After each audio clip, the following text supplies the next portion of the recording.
Ya, terima kasih Anda masih bersama kami di Lobby Belajar Lebih Memahami. Narasumber saya yang akan saya ajak berbincang kali ini agak sedikit menggelitik saya karena hobi yang mereka geluti juga kurang lebih hampir sama dengan apa yang juga sering saya lakukan ketika saya mendatangi satu tempat makan gitu. Biasanya hal pertama yang saya lakukan ketika makanan itu datang bukan langsung makan, tapi lebih banyak mengabadikan makanan itu dan mempostingnya di media sosial. Nah, buah dari mimpi dan hobi ini akan masih kita lanjutkan dengan teman-teman dari Food Enthusiast. Sebenarnya apa Food Enthusiast itu? Kita simak profilnya dalam cuplikan berikut ini.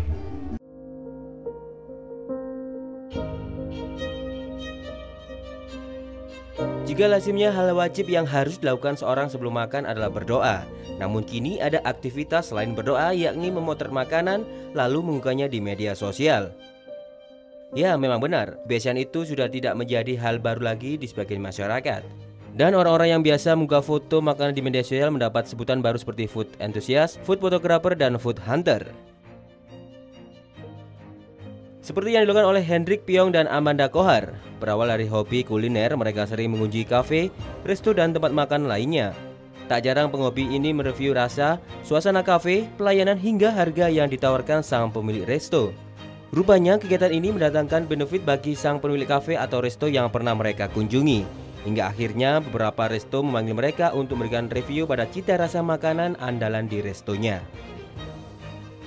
Kegiatan yang tergolong sederhana yakni datang, jepret, unggah, lalu makan bisa menjadi kegiatan yang mengasihkan.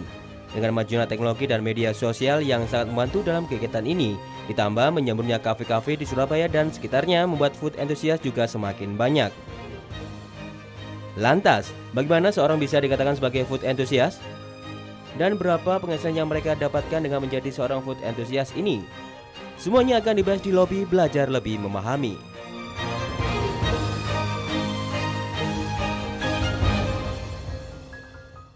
Ya, kurang lebih itulah sedikit gambaran tentang apa saja yang selama ini menjadi ketertarikan teman-teman yang akan saya ajak berbincang malam hari ini. Langsung saya perkenalkan. Yang pertama ada Amanda Kohar dan juga di sampingnya ada Hendrik Piong. Selamat malam. Malam. Kabarnya gimana? Baik. Baik ya? Kelihatan saya setiap hari ketemu makanan gitu. Oke. Kalian lebih senang dipanggil apa ini? Food enthusiast, foodies, atau food enthusiast aja kali food ya. enthusiast gitu ya. Oke. Sebenarnya kalian memulai hobi memfoto makanan kemudian mempostingnya ke media sosial ini sejak kapan? Dari Amanda dulu. Udah lama sih, kalau hobi makannya sih udah lama banget. Dari tahun berapa tahun yang lalu kira-kira, masih ingat? Seumur hidup kayaknya hobi makan. Tapi mulai memposting makanan yang mau dimakan itu sejak kapan, Amanda? Itu kayaknya waktu tren Instagram ya. Tren Instagram. Iya, waktu tren Facebook itu kan kayak belum orang posting makanan. Waktu tren Instagram, semua Instagram isinya makanan. 2-3 tahun? 2 tahun lalu kayaknya. 2 tahun ya? 2012, 2013 segituan kali ya. Oke. Sekarang Instagramnya Amanda followernya ada berapa? 10.300 gitu. 10.000. Banyak banget ya. 10.000. Kayaknya memang paling banyak deh Amanda, atau ada lebih banyak lagi? Kalau di Surabaya ya banyak sih banyak orang-orang ya. Oke, Amanda sekitar 2-3 tahun ketika Instagram sudah mulai booming gitu. Iya. Kalau Hendrik sejak kapan, Hendrik? Kalau aku sih dari zaman Facebook sih udah sukanya upload makanan sih. Soalnya kuliahku juga masak nih, jadi emang suka upload masakan sendiri gitu. Cuman kalau Instagram sih mungkin barusan mulai aktif sih ya sekitar 1 tahun 2 tahun lalu sih ya. 1 tahun sampai 2 tahun? Iya. Followernya berapa sekarang sudah, Hendrik? Sekarang masih 3.200, 3.300. Masih 3.000 ya? Masih. Itu masih ya? Iya. Oke, dari teman-teman dari komunitas Food Enthusiast ini sendiri, ada berapa orang di dalamnya? Kalau dari grup kita sendiri sih 6, tapi kalau di Surabaya sih udah banyak banget. Cuman kalau yang biasanya kita kayak kadang-kadang ada perkumpulan gathering, apa itu kurang lebih ada sekitar 30 sih orangnya. Itu di Surabaya aja? Yang di Surabaya kita yang kurang lebih kayak udah lumayan kenal, lumayan ketemu, 30 orang sih kita tahu. Oke, dari 6 ini semuanya memang dari awal memang barengan atau akhirnya ketemu baru-baru ini aja atau gimana? Kalau ketemunya sih kita kan dari dulu waktu catering yang besar itu ya 30 kita ketemuan. Jadi kita sebelumnya kita belum pernah kenal satupun gitu. Jadi kita langsung ketemuan kayak oh akhirnya kita cocok nih sama orang ini. Kita jadi sering pergi-pergi berenam gitu. Jadi kita kan sering kayak diundang gitu kan lama-lama kenapa kita nggak buat tim sendiri gitu ya kayak kita sering diundang bareng-bareng gitu. Jadi ketika kalian akhirnya diundang itu akhirnya bareng-bareng gitu datangnya ya? Iya. Oke, Hendrik latar belakangnya adalah kuliner gitu. Kalau Amanda dari latar belakang apa? Arsitek interior. Arsitek interior. Iya. Kemudian tertarik dengan memotret makanan itu lebih karena makanannya atau lebih karena apa sih kalau misalkan datang ke tempat makan gitu? Gini sih kalau misalnya kayak saya udah stalking beberapa foodies lain gitu ya, kebanyakan sih timeline Instagram mereka itu lebih ke arah only makanan gitu. Tapi kalau saya udah terkenal kayak dari interior, makanan itu saya masukin semua gitu. Antes. Foto-fotonya di Instagram Instagramnya Amanda ini banyak dia jadi kayak modelnya gitu. Iya betul. Yang di capture adalah banyak lebih ke fokus ke interiornya gitu ya Amanda. Iya, itu juga dimasukin gitu. Oke, kalau bisa dibilang dalam rata-rata dalam 1 minggu gitu ya. Kalian bisa datang ke satu tempat makan, resto atau kafe katakanlah, itu bisa berapa kali dalam seminggu? Manda dulu. Kalau saya sih banyak kayaknya. Banyak ya? Iya, kadang sehari bisa sampai kayak 2-3 gitu. Di Surabaya katakanlah masih ada tidak resto yang belum sempat didatangi sama Manda? Banyak sih kalau itu. Oh, masih banyak ya? Kayaknya tren resto dan kafe di Surabaya itu lagi jamur banget gitu ya, menjamur. Sekarang saat ini ya? Iya, lagi musim gitu. Hampir setiap hari keluar gitu? Almost sih. Soalnya banyak yang buka baru gitu. Jadi kan oh pengen lihat, pengen nyobain dia pengen nyobain gitu ya. Biasanya lebih seneng gitu. sendiri atau memang sama teman-teman berenam? Sama teman-teman gitu. Sendiri juga kalau pas anak-anak lagi nggak bisa gitu, pergi sendiri gitu. Kayak sama keluarga kayak gitu sih.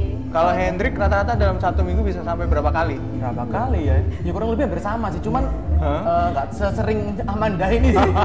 Wah, dia benar-benar ratunya gitu ya. Kalau keseharian kalian aktivitasnya apa? Kalau Amanda? Iya, masih ada kayak kerja freelance untuk interior arsitek sih. Oh gitu. Gitu. Kalau Hendrik menggeluti kuliner?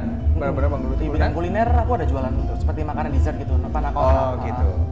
Oke, sih. Berarti masih ada kaitannya begitu ya? Iya, masih. Nah, kalau misalkan mengunjungi satu tempat gitu, pertama kali pertimbangan yang paling berat dipilih adalah kalau Amanda lebih makanannya atau interiornya? Saya sih ambience. Ambience, Iya, oke. ambience. Kalau Hendrik, apa nih yang paling jadi pertimbangan kalau mau datang ke satu tempat makan? Makanannya langsung sih. Iya. Kebanyakan itu kalian memang nyoba sendiri atau sempat dengar rekomendasi dari teman yang lain biasanya?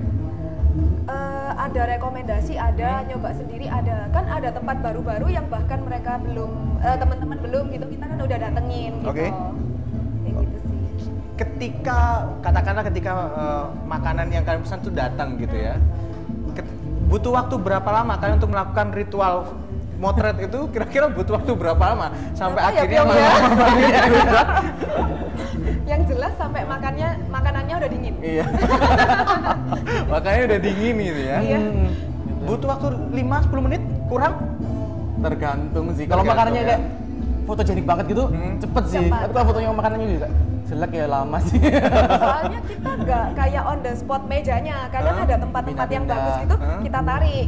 Cari matahari, cari apa, kayak pernik-pernik yang bisa di. Ketika kalian melakukan dalam tanda kutip ritual itu ya, ada yang sempat mengalami pengalaman, ada orang yang terganggu nggak dengan ini niat makan apa nggak sebenarnya?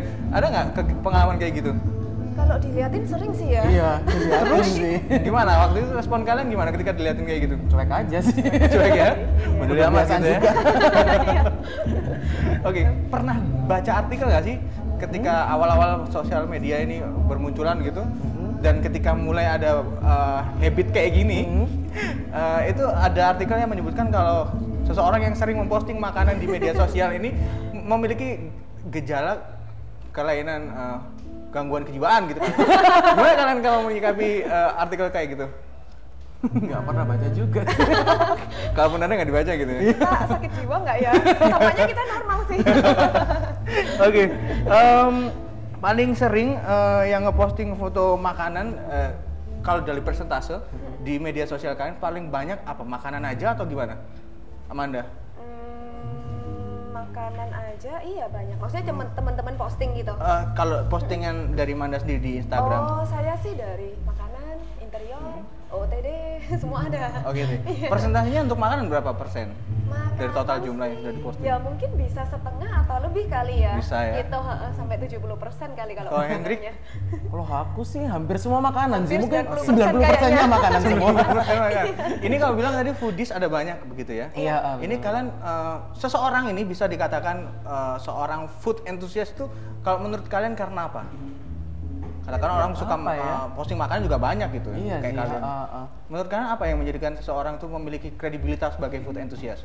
Mungkin ya dari hasil fotonya tersendiri ya. Jadi Dari kalau hasil. fotonya emang sudah kayak bagus kan, kadang ada yang pakai handphone tapi kayak sembarang angle gitu. Jadi terserah kan, ya semua orang juga bisa gitu kan. Oke. Sedangkan kalau kita kan kayak bener-bener sampai dipindahin, dikasih props gitu kan. Jadi kayak, oh foto ini bagus gitu. Jadi kan banyak orang yang akhirnya mengenal kita gitu. Amanda sepakat dengan itu? Iya, kita sih pokoknya sampai makanan terlihat appetizing gitu deh. Ya, Oh, gitu. sih, Kalau pasti tiap orang punya sudut seni yang berbeda gitu ya. Iya, betul. Mungkin menurut Hendrik angle seperti ini yang paling disukai gitu. Dalam satu komunitas itu sama semua atau gimana? Paling banyak Beda-beda semua. beda-beda jadi angle gitu ya Ah, ah, hobinya ah. ya. Kalau dengan foodies lain, katakanlah dari kota lain, paling sering ketemuannya dalam 1 tahun bisa sampai berapa kali? Kota lain ya. Mm. 1 tahun bisa ketemu berapa kali ya? Kemarin sih soalnya banyak foodies yang Iya. kayak liburan ke sini. Lagi kebetulan kesini Nah, sih. jadi kita Jadi gitu ketemuin gantian mereka gitu ya, gitu. misalkan ada foodies dari katakan dari Bali ke sini, kalian yang di Iya, kita serve ngajak mereka keliling. gitu Iya, ya. betul, ntar betul. kalau kita ke Bali kan bisa kontak-kontak Bisa ya. juga sering gitu. share-share pengalaman gitu ya. Iya. betul. Oke. Kita juga awalnya nggak saling kenal sih, cuman kan kayak stalking Lewat terus Instagram itu kenalan aja gitu. sih. Ini adalah peralatan perang kalian ketika akan Iya betul. Iya. mumpung alatnya dibawa nanti Iya. saya tantang kalian untuk coba mereview satu makanan ya. Boleh. Oke. Boleh. Tetap bersama kami pemirsa, kita lihat aksi mereka ketika mereview makanan. Tetap bersama kami, Lobby akan segera kembali saat lagi.